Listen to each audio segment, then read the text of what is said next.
My first semester freshman year of college, I had been out tailgating before a football game and partying all day.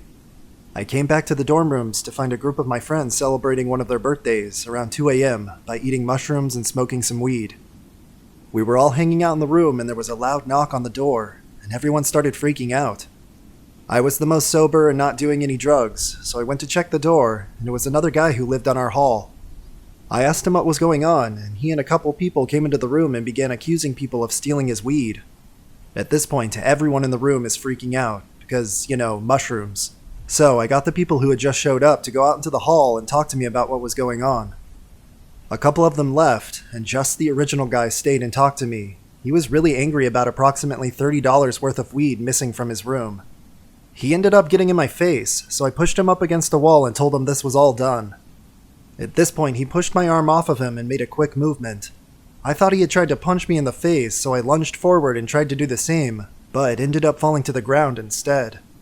I fell on my back and noticed blood was squirting everywhere, and I realized that he had stabbed me across my throat and through my cheek. At this point, he was standing over on top of me with an approximately 12-inch hunting knife that he had hidden under his sweatshirt. I wasn't able to move or talk, and I was just clutching on my throat. He ended up just running off, and I was able to slide over and kick the door of one of the nearby dorm rooms. Someone came out and screamed, and was able to grab some others to come out and help. By this point, there was a lot of blood. It had sprayed a few feet up the wall in all directions, and a large pool was on the floor. A number of people came out and put t-shirts around my neck and called 911. I was in and out of consciousness laying on the floor of that hall, but I do remember people saying that 911 thought it was a prank phone call, and that they wouldn't send an ambulance until they spoke to an RA. Next thing I know, the RA from our hall, who supplied everyone with alcohol as a side business, stumbled out of his room drunk and told us to quiet down and go back to sleep, oblivious to what was going on. Eventually, people got a hold of another RA, and 911 said an ambulance was on the way. Judging by the looks of everyone around me, I 100% thought that this was it for me. I even tried to tell some of the people gathered around me what I wanted them to tell my dad, my mom, both of my brothers, and my sister, and I began to make peace with what was happening. The ambulance got there, and I was laying in the back and remembered having a similar conversation with one of the EMTs. The first thing they said to each other was to get the defibrillator ready, because I was losing it. One of them was yelling at me to stay awake, and that they knew I didn't want to have my parents and family bury me. Something kicked in right then and there that I'll never forget, and I made damn sure to keep my eyes open, and I went from making peace with it to making sure that it didn't happen. I got a blood transfusion at the hospital and was sedated from what I can remember, but I woke up around 5 a.m. with 44 stitches across my throat and 10 across my cheek. My entire family was there now, along with some friends from college who met my parents over there after they made the 2.5-hour drive at 5 a.m. after receiving a phone call from the police and hospital in the middle of the night.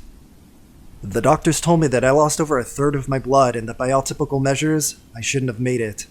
They said that they had never seen someone lose that much blood and live, and that the knife came within 1 millimeter of hitting my carotid artery, meaning I would have bled out instantly. I honestly don't know why or how it happened that way, but I feel pretty lucky because of it, and it's changed my outlook on life. This happened the week before exams, and instead of going home and pulling out like a lot of people wanted me to do, I went to my exams looking like Frankenstein and passed all of them. I spent the next 4 years of my college career dealing with a very long, complicated process for what was one of the most violent things that had happened in that area for a long time. Long story short, after 4 years of back and forth and appeals and an ongoing trial, we let the guy plead guilty to a lesser assault with a deadly weapon charge to be over and done with it. By that point, it was something that I dealt with daily and still had PTSD issues and trouble coping with everything that had happened. He went to jail for a couple of years and a long period of probation, but what happened after that, I don't know. I was just glad to wash my hands of all of it and put the whole thing behind me. A quick edit. Here's a picture of the throat scar.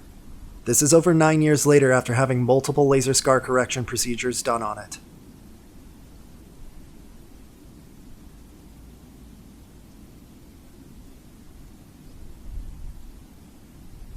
My brother and I were walking along a river with my grandpa and collecting pretty little stones. Some of the cooler ones were in the river, so every now and then we would dive in and grab a cool-looking pebble or two. We were at this for a good 2 hours until one minute I hear a deep, distant rumble.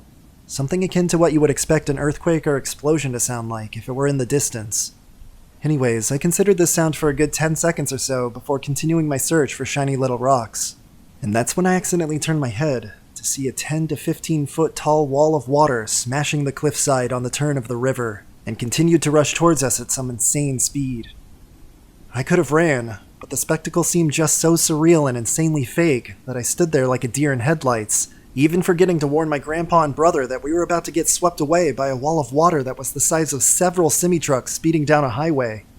After a quick snap back to reality, I just scream and direct the attention of my at the time relatively young and athletic grandpa, who picks me up as I was closer and runs me to shore while yelling at my brother to run! Fucking run! My young little idiot brother raises his head, proudly lifts a green round pebble above his head, all while behind him, what I can only describe as a land tsunami rushes at him, pretty much ensuring his death. You hear about fight or flight mode, where people lift cars off of their children, run away from bears, and crawl miles to safety with 2 broken legs. Well, the same thing happened to me, but instead I ran to save my brother. I push my grandpa away and sprint across the river, grabbing my brother's arm and pulling him towards the riverbank opposite the one that my grandpa was on. He finally realizes that something is urgent, so he runs with me and we make it to the other shore probably within 2 seconds of the wall of water hitting that place my brother was just standing. We recover our senses and walk 2 hours to the nearest bridge where we meet up with our grandpa and hike home. We later read that a massive explosion happened near a major water and sewage pipeline and sent several million gallons of nasty water down the river and surrounding areas. To this day, my brother gets quickly shut down when he complains about me doing something, when I remind him that I risked my life to save his at age 10.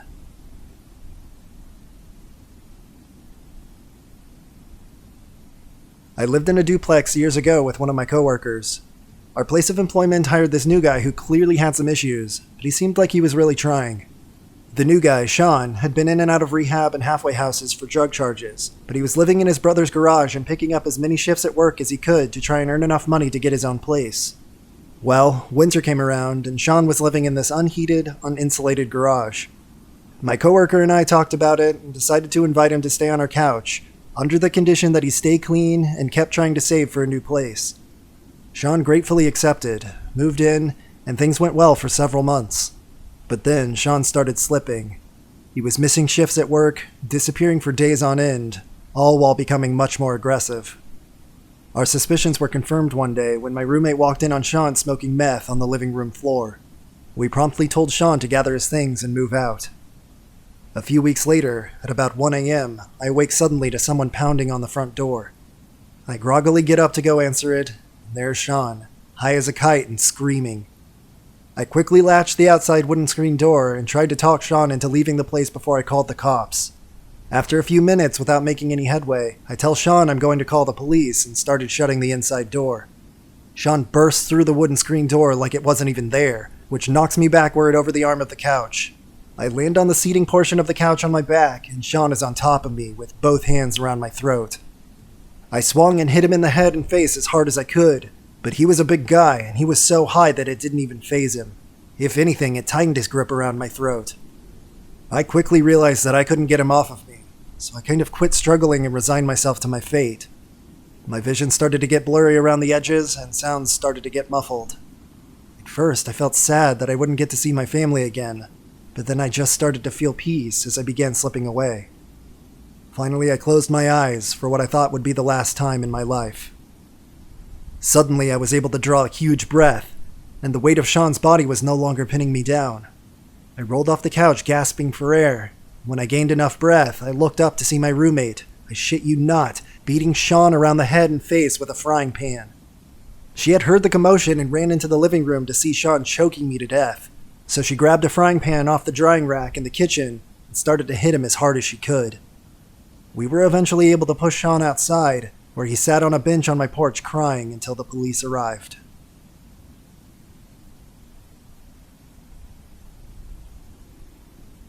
I was hit by a car. I had pretty standard concussion amnesia about the event. The last thing I remember was seeing that my bus was already at the stop. I knew that if I hustled, I could catch it. The next thing I remember is struggling to get out from under a cop who was pinning me down and telling me not to move. The ambulance showed up and they put me in a rigid collar to keep me from moving my neck and spine around. I had no idea if I was going to die or not, so for the entire ride I joked and talked shit to the EMTs and the cop that rode along. It actually weirded people out that I didn't ask about how bad things were. I just wanted to razz on people. All reports were that I was hilarious during the entirety of my hospital stay.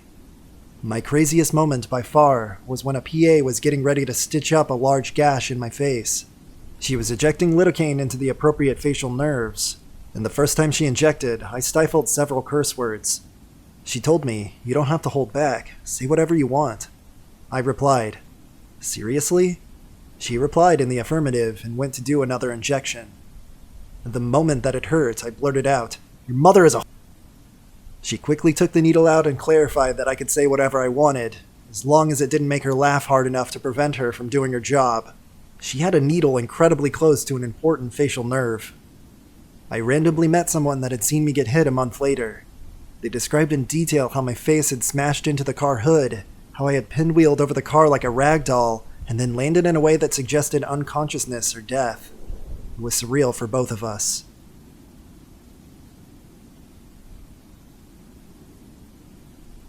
When I had turned 18, I was out with a couple of friends, and we decided to walk to a local shop to pick up some food before heading back to my friend's house to stay the night and play some Halo.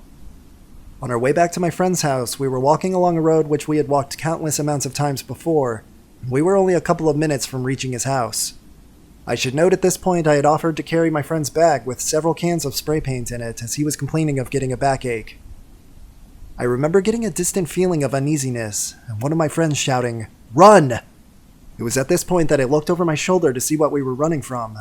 I saw 2 men and a dog running towards us from behind, and I began to run myself. I had only gotten a few paces away, and I felt a blow to the back of the head with something that made a wooden sound when it connected. I kept trying to move as one of the 2 men continued to hit me with what I can only assume was a small bat or broken pool cue or something, and I saw the other man run past me after my 2 friends who managed to get a head start. After taking a good few blows to the head and shoulders, I fell on the ground, and after a couple more swift kicks, the guy ran off after the dog they had with them. I was still conscious at this point and completely pumped with adrenaline, so I jumped to my feet thinking, "I'm still conscious, where the hell are my friends?" And I ran a few meters up the road to a gateway at the back of a school and saw my best friend lying face down on the ground. It didn't register for a couple of seconds, but the other man who had chased my 2 friends, one of whom got over a fence and into the aforementioned school to safety, was standing with his face covered, just coldly staring at me.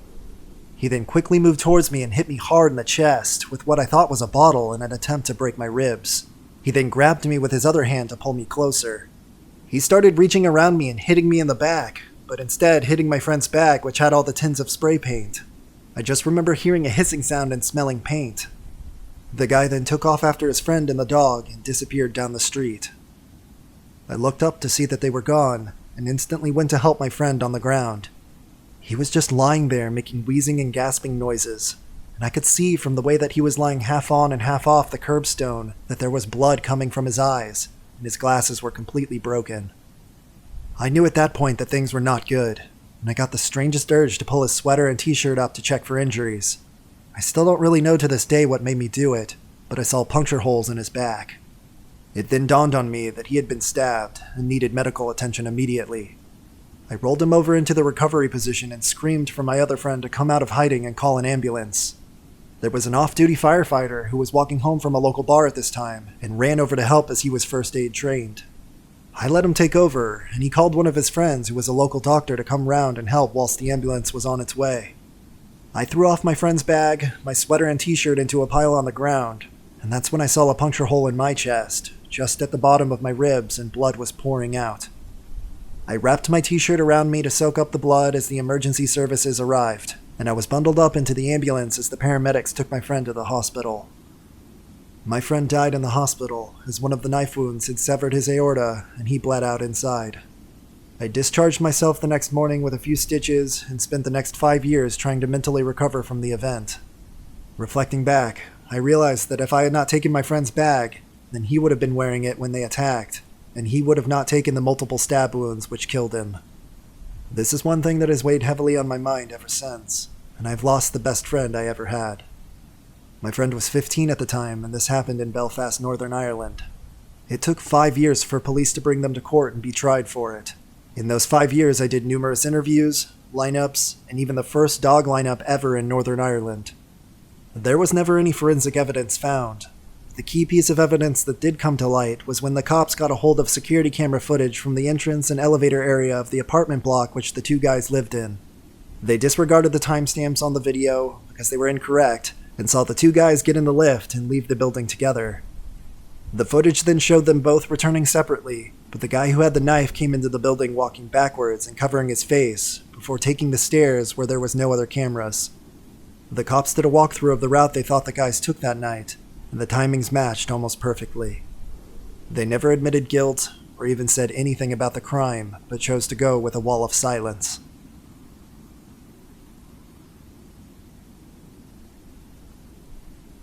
Three of my friends and myself were planning to walk the Georgia portion of the Appalachian Trail a few years ago over our spring break, so we packed up our gear and headed off.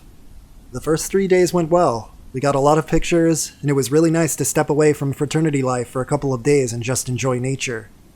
Anyway, on the 4th day it starts to rain, which from all of our research was not in the forecast.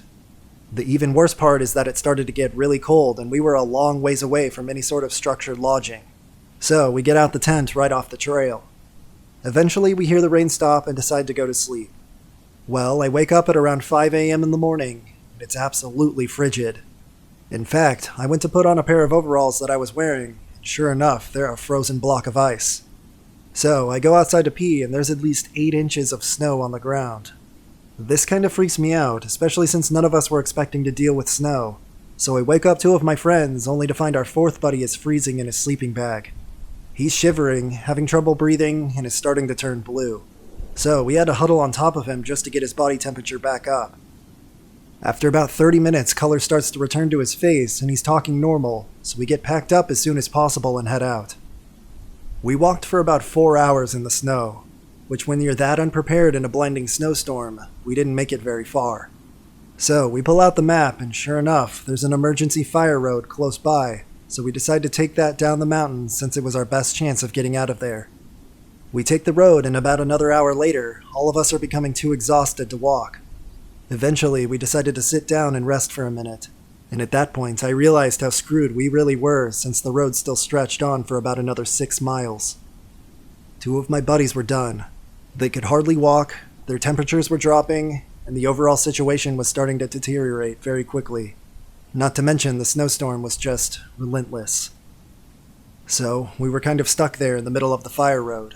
I remember looking over to my other friend who was doing a good job of keeping morale up, and he had this look of absolute despair on his face. But right as it was starting to turn dark a few hours later, we heard a rumbling noise coming from around the switchback on the road, followed by headlights. Sure enough, it was a ranger. He took us down the mountain, let us warm up at his station, and then took us to a hotel. TLDR, unprepared for a blizzard while hiking. 2 friends were very close to hypothermia.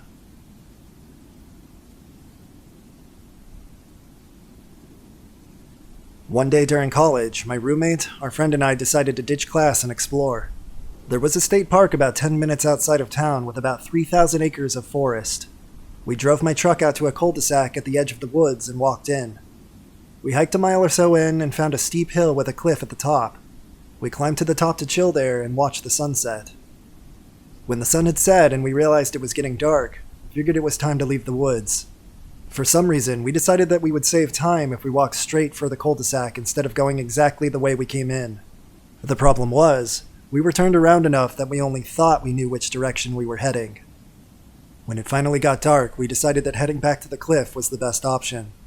We had cell phones at the time, but we were far enough back in the hilly woods that none of us had any reception. At this point, it was completely dark. We were at least a mile in these woods, and we have no clue where we are. Luckily, we had enough sense to have a flashlight and a little beef jerky with us, but we really didn't have anything else. At this point, we are fairly certain we're going to spend the night in the woods. We decided to hike to the tallest hill we could find to see if we could get any cell phone reception.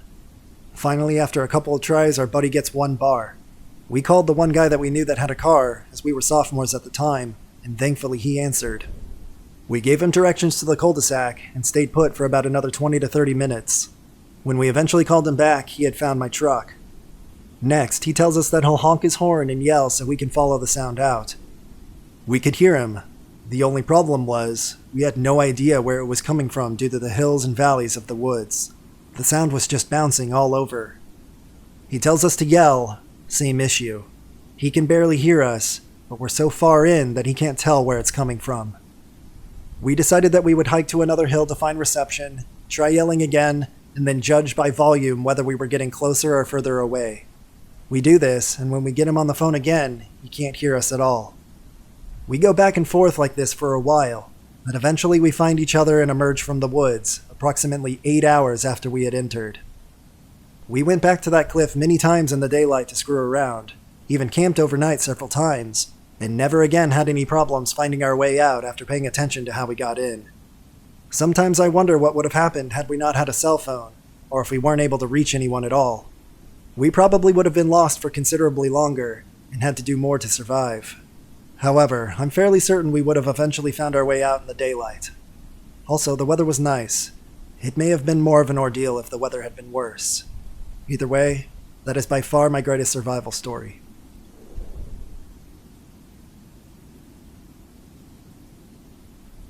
When I was younger, I got mixed in with the wrong crowd and ended up starting using meth. When I first started doing it, it was fairly cheap, $60 for a gram in California, but my habit became worse and also the price increased to $100 a gram. I picked up from the same guy for about 3 months. I knew that he was an individual that wouldn't be wise to mess with, but when you have a problem, logic goes out the door. When I would pick up from this guy, we would meet in a neighborhood. I would already be waiting there because, for those who don't know, drug dealers aren't exactly the most reliable people when it comes to being on time. Where I would be waiting was facing away from a cul-de-sac. He would pull up next to me, he would hold the drugs out the window, and I would hand him the money, and we would drive off. But I noticed something. When he would drive off, he had to perform a 3-point turn first to get out of the crowded cul-de-sac, whereas I just drove off and exited to the left about 100 yards away. So I ran out of drugs and was on a, quote, mission. I decided to use this to my advantage and steal the drugs when he handed them out the window. I called him up and ordered an 8-ball, and we agreed on the same place. As planned, I was there on time while he ran a solid 35 minutes late. He turned the corner and my heart began to race, palms sweating, and I began to think that this wasn't such a good idea. But the fact that I didn't have any money and would have just wasted his time would have consequences itself. So I thought, since I'm gonna burn the bridge either way, I might as well come up. He pulled up and handed over the baggie. I quickly snatched it. At this time I was driving a 95 Honda Civic, not exactly the best getaway car. So I, quote, stepped on it, and I see him begin to turn. The plan went as planned. He couldn't turn all the way. I thought I was home free, looking in the rearview mirror with an accomplished smile on my face. There was something I didn't account for. A loud bang, and the back windshield shattered, preceded by the front windshield. I swerved, nearly missing wrecking into a parked car. 2 more loud bangs ring out. Instead of the sound of glass, it was the sound of bullets hitting the trunk. I took my left hand and turned out of the housing track onto a street with a speed limit of 35. I ended up pushing my poor little Civic to the limit, but it's still the fastest I've ever gone in a car, 105. Yes, it did take quite a bit of time to reach that speed in my piece of shit car, but I was much more concerned about dying than going to jail. I got away, and immediately calmed my nerves by getting high. This was followed by numerous phone calls about how I was, quote, a dead man, and that I would be found and killed. To my relief, he ended up getting arrested with 2 ounces of meth, so all my worries went away.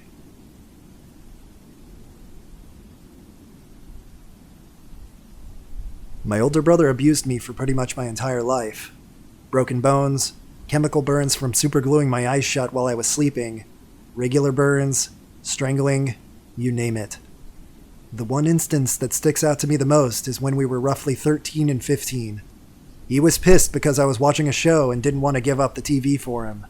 He started punching me anywhere his fists could land. I tried to escape into our room and he slammed into the door until it cracked and he could get in. He chased me through the house, managed to grab me by my hair, and throw me over the banister. I free fell an entire level downstairs. When I stood back up, he was standing at the top with a chef's knife in his hand. At that point, I freaked out and tried to escape through the French doors in my sister's room, but he had made it outside just as I opened the door. So I ran back upstairs with him right behind me and made it into the kitchen. We had one of those counters that wrap around and then stick out in one spot, like an attached island. That was all that was separating us while I tried to call my mom, but he sliced the cord. I threw the receiver at his face as hard as I could, and then I ran past him while he was holding his head. I made it down the street before I noticed he wasn't following me anymore. When I threw the phone, I had shattered his front teeth, and apparently shit's excruciating when your nerves are dangling and exposed. I called my mom and told her what happened. She told me to go back home and she'd talk to him when she got home from work. Lol, fat chance. I walked to my friend's house across the highway and stayed there till my dad dragged me home.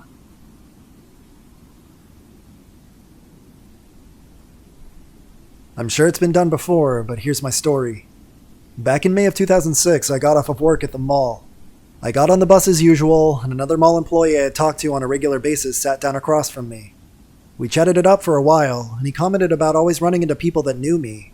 And lo and behold, there was another person I knew as an acquaintance on the bus, so we moved back to talk to her as well. The first guy gets off, and her and I keep talking.